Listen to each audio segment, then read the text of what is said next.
let's start with our first news. Sean Strickland has provided a fresh update on his recovery, and his latest comments are already pointing toward a potential rematch with Khamzat.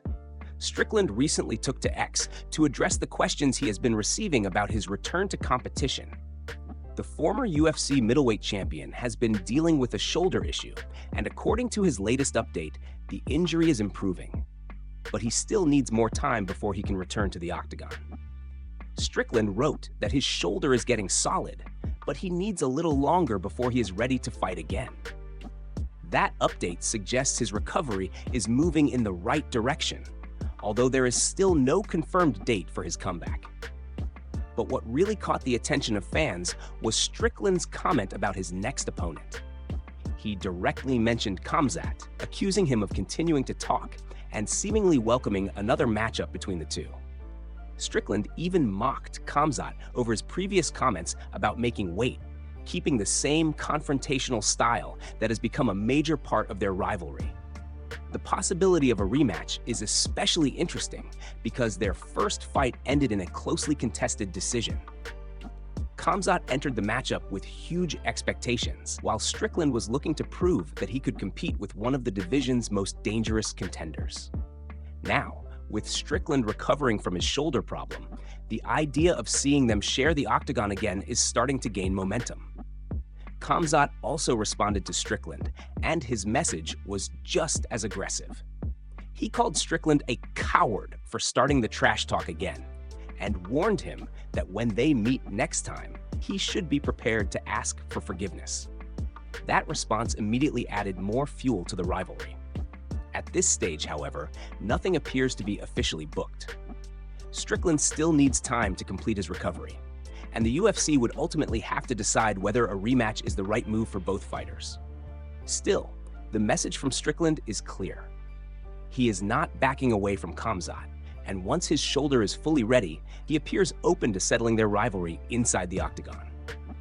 For now, fans will have to wait and see how quickly Strickland's recovery progresses and whether this heated rematch eventually becomes his next UFC fight. Let's move on to other news. Islam Makhachev is preparing for another major challenge as he looks to defend his welterweight title against Ian Machado Gary in the main event of UFC 330.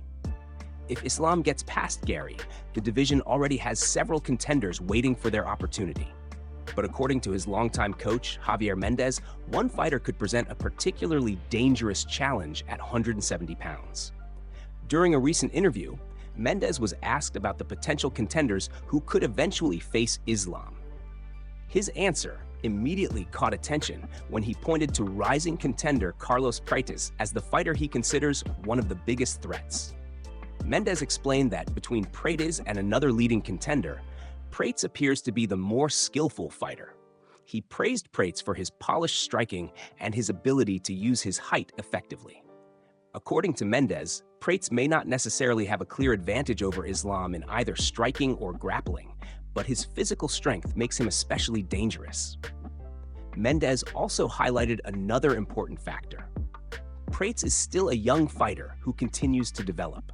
That combination of youth, power, size, and technical ability could make him a very difficult opponent for Islam if the matchup eventually comes together. Mendez also discussed another potential challenger, describing him as stronger and perhaps even more hungry, but also more reckless. He specifically pointed out the danger of wild punches and powerful haymakers that could change a fight in an instant. However, when it came to identifying the more polished and technically complete threat, Mendez ultimately leaned toward Prates. That is a significant statement coming from someone who has worked closely with Islam for years. Mendez understands exactly what makes Islam successful, and his assessment suggests that Prates possesses several qualities that could create problems at welterweight. Of course, none of this means Prates is guaranteed to become Islam's next opponent. Islam still has to get through Ian Machado Gary first, and the welterweight division could change dramatically depending on the results of upcoming fights. But if Islam continues his run at 170 pounds, Carlos Prates could become a name worth watching very closely. For now, Mendez's message is clear. Praedes is a formidable young contender, and his combination of striking, size, and strength could make him one of the toughest tests waiting for Islam in the welterweight division. Let's move on to other news. Max Holloway and Justin Gaethje recently linked up in Hawaii for something a little different from what fans normally see inside the UFC world. Instead of preparing for a fight or appearing at a press conference, the two fighters spent some time together in the ocean, taking on the waves and enjoying a surfing session in Hawaii. The moment quickly caught attention because both men are known for their intense fighting styles and their willingness to put everything on the line inside the octagon. Seeing them casually hanging out and surfing together offered fans a completely different look at their personalities outside competition. Holloway appeared to be having a great time as he welcomed Gaethje into the session. The two exchanged jokes, encouraged each other, and looked completely comfortable spending time together. At one point, Holloway highlighted how important it is to respect the people who helped you learn and improve.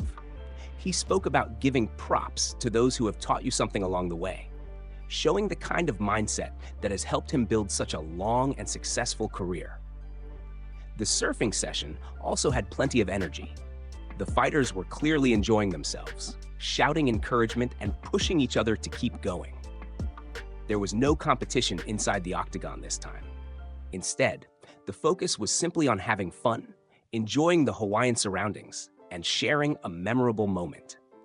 For MMA fans, these kinds of interactions are always interesting because fighters who normally compete against one another can still develop genuine friendships and respect outside the cage. Holloway and Gaethje are both veterans who have built reputations for being incredibly tough competitors, and their personalities outside fighting can be very different from what fans see during their bouts.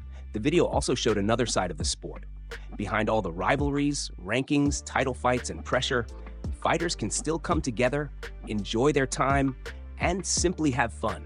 And this time, the battlefield was not the octagon. It was the ocean. Holloway and Gaethje appeared to make the most of their day in Hawaii, creating a fun moment that fans will certainly remember. Let's move on to other news. Sean O'Malley recently explained why fighters don't always go completely wild during the final round, even when they know they are behind on the scorecards and may need a finish to win. From the outside, it can seem simple.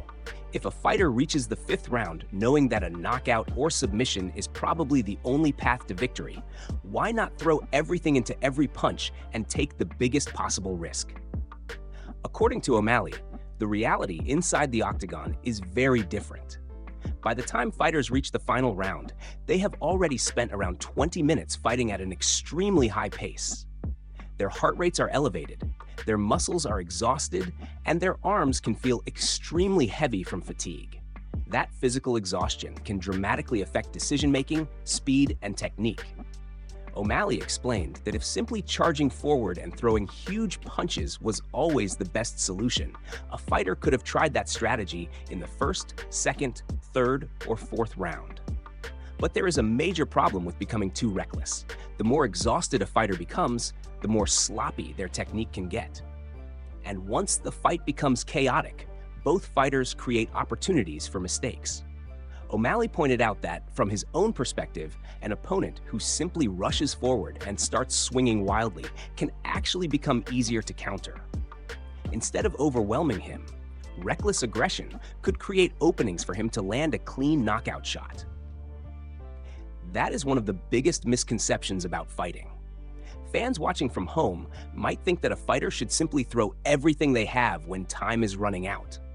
But inside the cage, there is another calculation taking place. A fighter has to balance desperation with survival. If a finish is truly the only option, then taking bigger risks may be necessary. But going completely reckless can also give the opponent the exact opportunity they need to end the fight themselves. So even when a fighter desperately needs a knockout in the final round, there is still a tactical battle happening.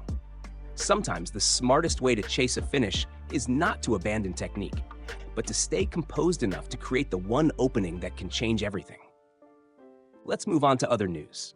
Daniel Cormier has weighed in on the UFC lightweight title picture, and his latest comments could put Paddy Pimblett right back into the championship conversation. According to Cormier, if Arman does not receive the next title opportunity, Paddy could become one of the strongest candidates for a shot at the belt, especially if he gets the job done in his upcoming fight. Cormier explained that Paddy already understands he may need to do more before earning another championship opportunity. However, Cormier believes that mindset is largely connected to the expectation that Arman will be next in line. In other words, if everything goes according to the current plan, Arman would have a strong case to fight for the title. But the lightweight division is rarely that simple.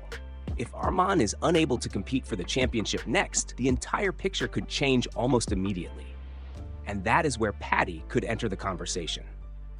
Cormier believes that a strong performance this weekend would put Paddy right back into the mix. A convincing victory could give him the momentum he needs, especially if the UFC suddenly needs another contender for the title. Paddy has already built a significant profile in the UFC, and his popularity continues to grow. But popularity alone is not enough to guarantee a championship opportunity. What matters most is what happens inside the octagon. If Paddy can deliver a strong performance and prove that he belongs among the division's elite, Cormier believes he could find himself on a very short list of potential title challengers. Of course, Paddy would not be the only fighter waiting for an opportunity. Cormier mentioned that several other contenders could also enter the discussion if Arman does not get the next shot. That makes the upcoming fights especially important for the lightweight division. One result could completely reshape the championship picture. For now, Arman appears to have a strong case for the next title opportunity. But if that matchup does not happen, Paddy could suddenly become one of the most important names in the conversation. A big win this weekend could therefore put Paddy much closer to the UFC lightweight title than many people might expect. Let's move on to other news. Dana White has addressed the recent arrest involving former UFC title challenger Anthony Smith, while making it clear that he does not know enough about the situation to make a judgment. Smith was recently arrested and is facing 3 felony charges, including first-degree domestic assault, terroristic threats, and first-degree false imprisonment. According to allegations presented by prosecutors, the incident began after Smith was removed from a concert following an earlier altercation. Authorities then alleged that a confrontation involving Smith and his wife escalated, with prosecutors claiming that threats and physical force were involved. The allegations also include claims that Smith attempted to force his wife into a vehicle and later drove the vehicle in a manner that prosecutors say put her in danger. Witnesses reportedly assisted Smith's wife and children in leaving the home after the incident. Authorities also reported hearing gunshots coming from the residence and alleged that Smith made statements about harming himself if law enforcement entered the home. A judge subsequently set Smith's bond at $500,000 and ordered him to have no contact with his wife. The allegations are serious, but they remain allegations, and Smith's case will proceed through the legal system. Dana White was asked about the situation during an interview with The Mac Life. White said Smith is one of those people you would not normally expect to see involved in a situation like this. However, he also acknowledged that personal circumstances can affect anyone.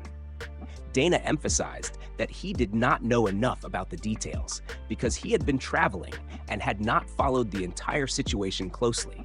White also expressed hope that things ultimately work out for Smith, his family, and his children. Dana's comments are particularly notable because he has previously faced public scrutiny over a 2022 incident involving his wife at a New Year's Eve party. White later apologized publicly and acknowledged that there was no excuse for his actions. Still, regarding Smith's current legal situation, White chose not to speculate. For now, the case remains ongoing, and the allegations against Smith will have to be addressed through the legal process. The UFC's response and Smith's future in the sport could also become clearer as more verified information emerges. Let's move on to other news. Conor has sparked a wave of discussion after sharing new footage of himself training during his recovery from the knee injury he suffered at UFC 329. The video immediately caught the attention of fans because of the intensity of his workout. Given the reported severity of his injury, many people were surprised by how much movement and effort Conor appeared capable of producing. Orthopedic and sports medicine specialist Dr. Brian Sutter also noticed the footage and shared his thoughts on X. He later released a detailed breakdown explaining why Conor's recovery looked unusual to him. Sutter focused specifically on the movement Conor demonstrated during the workout. While using a rowing machine, Conor appeared to be moving through a deep range of motion and generating significant power through both legs. According to Sutter, the movement looked remarkably symmetrical. He noted that Conor appeared capable of pushing through both knees relatively evenly, while the injured leg also seemed to show strong muscle activation. Another detail that caught the doctor's attention was the apparent lack of visible swelling around the knee. Sutter explained that, based purely on the training footage, it would be difficult to immediately identify which knee had been injured. That is what made the video so interesting to him. However, Sutter also stressed that the footage appeared highly unusual compared with what he would typically expect to see from someone recovering so soon after an ACL injury. He suggested that either Conor's physical recovery is progressing exceptionally well, or the situation is simply atypical compared with a more conventional ACL recovery. Of course, a training video cannot provide a complete medical assessment, and recovery timelines can vary significantly between individuals. The footage also does not necessarily reveal what is happening inside the knee or whether Conor is ready for full MMA competition. Still, the video has created plenty of discussion because Conor appears to be training with considerable intensity despite the injury. For now, the biggest takeaway is that Conor's rehabilitation footage has raised eyebrows, including among medical professionals. Whether this rapid-looking progress continues remains to be seen, but one thing is certain: fans are watching his recovery very closely as he works toward a potential return to competition.